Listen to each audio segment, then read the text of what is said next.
কেড়ে নেবে, তখন তোমার জীবনের আর কিছু রইল না।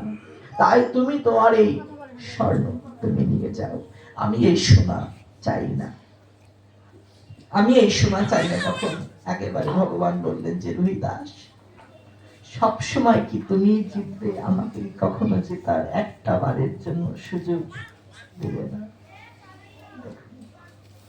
ভগবান রোহিদাসকে বলছে যে রোহিদাস, তুমি কি সবসময় শুধু তুমি জিতবে? তুমি কি কখনো আমাকে জিততে দেবে না?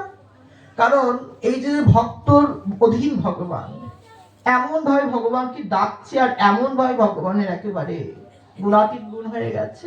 ভগবান বলছে যে তুমি কি সবসময় জিতবে? জিতবে মানে কি?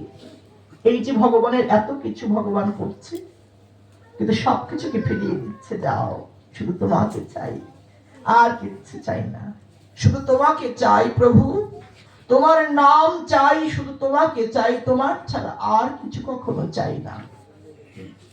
আমরা গোস্বামী গণের দৃষ্টান্তে বলতে গেলে বৃন্দাবনের এক বাবাজি মহারাজ রয়েছে, শ্রী নিত্যানন্দ বংশের অষ্টাদশ পুরুষ শ্রী জগদানন্দ গোস্বামী মহারাজ বাবাজি।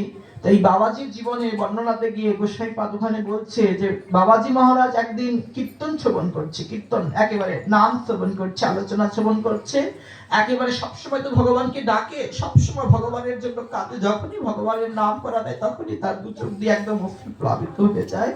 তাই একদিন ভগবানের পাঠ শ্রবণ করছে, আলোচনা হচ্ছে, তারই এক শিষ্য আলোচনা করছে, বাবাজি মহারাজ ধারে যায়নি, শিষ্যর আলোচনা যদি থেমে যায় এই জন্য যায়নি, দূরে বসে আলোচনা শ্রবণ করছে, আর আলোচনা শ্রবণ করছে, আর একেবারে অশ্রুতে প্লাবিত হয়ে গেছে, একেবারে দুধারা দিয়ে অশ্রু প্লাবিত হয়ে